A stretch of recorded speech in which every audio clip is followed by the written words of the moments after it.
Okay, guys. First of all, well, you know, I'm not a professional fisherman. I'm not an expert angler. In fact, I'm relatively new to fishing. I enjoyed fishing when I was younger, but completely stopped it when I went to college and never picked it up again until a couple of years ago. So, no expert. Secondly, this specific suggestions of things that have worked for me on the American River, specifically for stripers. And lastly, this is a some things that I've used lure wise. I don't bait and wait anymore, at least hardly ever. So this is not a bait and wait tips for stripers. There's five things that I want to go over. One is when. Next is where. Next is picking the bait, recognizing the bite, and then some techniques that I've used to be a little bit more successful with catching stripers on the American River. Okay, so let's start with knowing when to fish. Now, this is tips for beginner anglers or maybe anglers that haven't had a lot of luck catching stripers on the American. So some of this stuff most of you guys probably already know. These are specific to the American River for things that has worked for me that maybe someone else can try to improve their ability to catch and be more successful catching stripers. The number one thing that could probably improve your ability to catch stripers on the American River is knowing when to fish. Now, there is definitely a one spawn time for stripers on the American, but there might actually be a second one, but I'm not 100% on that. I think it's a late fall run, but I know there is definitely one spawning run for stripers on the American, and I believe it starts late April and it runs through May, June. And again, that can vary depending on the weather, the water levels, the temperature. So, just like salmon, they spawn generally at a certain time, but sometimes they wait until the conditions are just right before they come in mass. I believe the same thing happens with stripers. So, I think the best way to find out when they're starting to run is if you have time or if you're fairly close to the American River, right at around April, I would start going there and just feeling out the water to see if you catch any, or watching local fishing reports for stripers on the American River. You will definitely find out when they're just everywhere in the water because you're either going to catch a bunch or you're going to see a bunch of boaters, depending on the area, and you'll see them catch a bunch. I mean, literally every cast, you'll see boats throwing almost everything from jerk baits to flies to, hair rigs to swim baits. They'll catch them and literally like double up, triple up. So that's when you know that you're in the heat of the spot, and that's really the best time to catch stripers on the American River. Now, there are resident stripers that live year round in the system, but that's a lot harder to catch than um, than just catching a bunch of them when they're spawning, when they're in there in numbers, because almost everything you throw in there will work. So where to fish when the stripers are running and when they're in their spawn? I think you could pretty much be anywhere in the system as long as they're in there in mass. It's you'll catch them. So the best thing to do is to focus more on where to fish. Fish meaning find a spot that's got a place where you could sit for a little bit to rest and be in the shade. Because when you're out there for a long time, you're not going to be standing up and casting like for hours. You're going to need a place to rest and just be in the shade. Okay, so find a good spot with good resting area. Find a good spot where you can cast easily. Especially if you're using a bait caster, you don't want to catch rocks or twigs or bushes behind you and get a bad backlash because that means less time actually fishing and more time trying to fix your gear. Find places that doesn't have a lot of underwater structures that could Either get your bait snagged and lose it, or if you catch a fish or you hook a fish, it could get underneath stuff and get into things, and then you end up losing the fish. So find a place where you don't lose the fish and you don't lose your lure. Choosing the bait. I'm not going to say the right bait, because I think during the spawn, stripers will hit almost anything.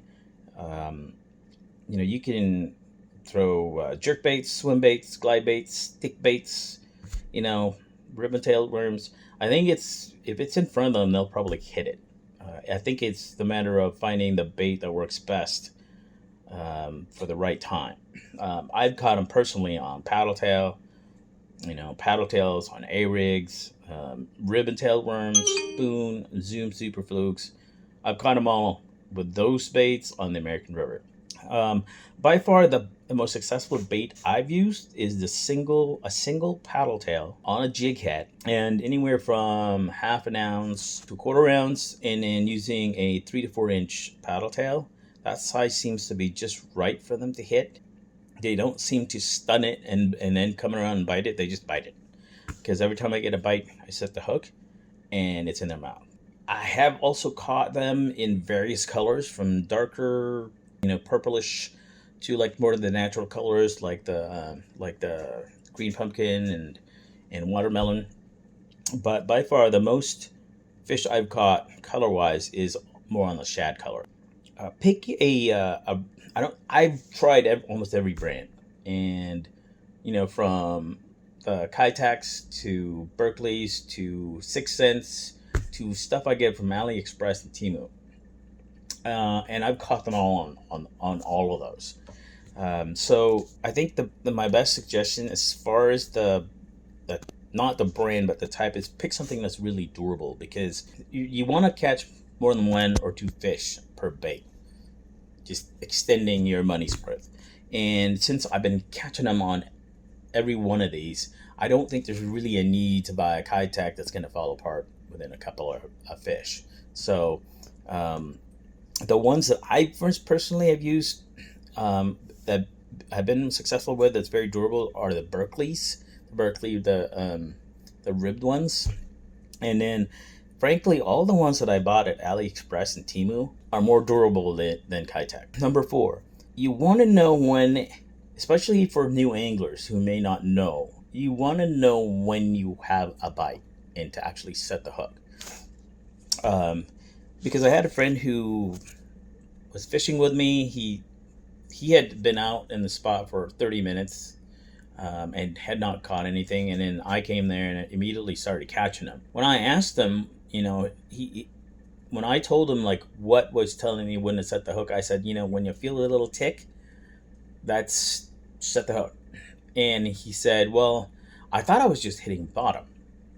So when you're reeling in, keep it, I always put my finger on the line as I'm reeling in for that extra feel.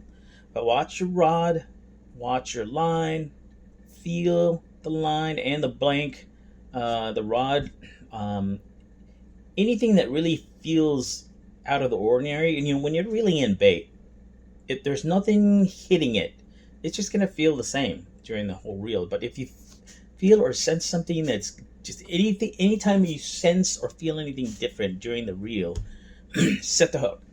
Set the hook, because setting the hook is free. It doesn't cost you anything. Not setting the hook is missing a lot of fish.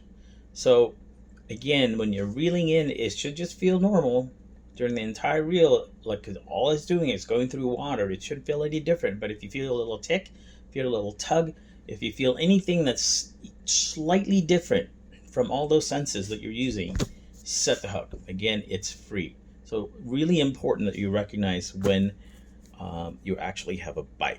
Just going back for a second to as far as where to fish. So I went over like the spot, but with regards to what part of the river to fish, I always fish everywhere. Like when you're picking a spot, make sure you pick a spot where you can cast easily upriver, across, and downriver. Because when I'm not getting a bite, I'm going to try throwing to the right or to the left. That way you're hitting like the entire area, going from left to right, right to left. Of course, if you're successfully catching and getting a bite, just casting at the same spot, keep it there. But if you are not, try fan casting and cover as much of that area as you can. And then lastly, the technique. Again, during the spawn, pretty much almost anything you throw will work.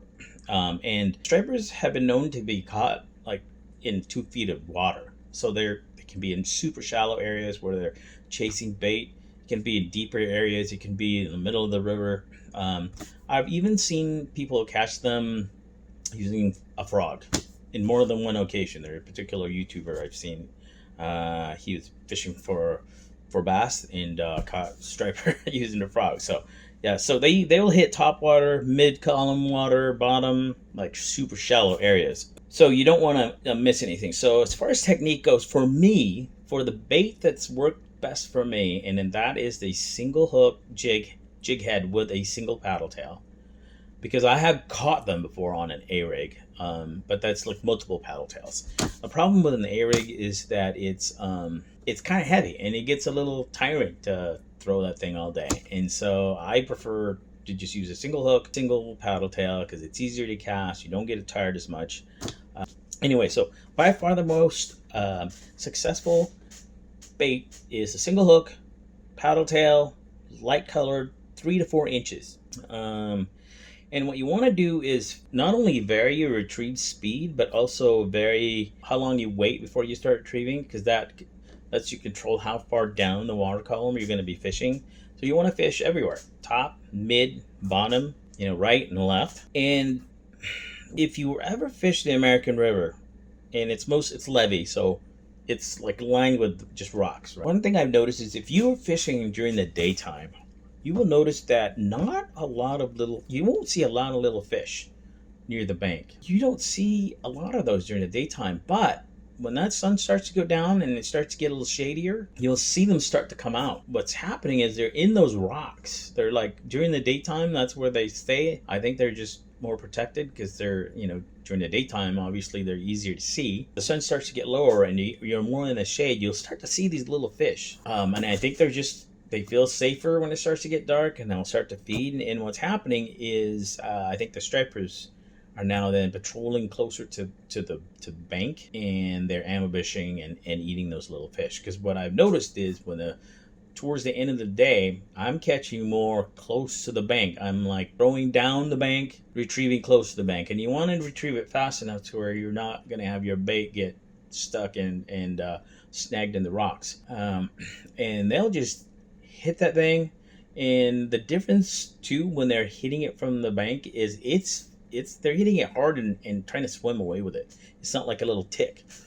I've had them hit while I'm burning it up, and it'll literally feel almost like a snag at first, and then it's a fish.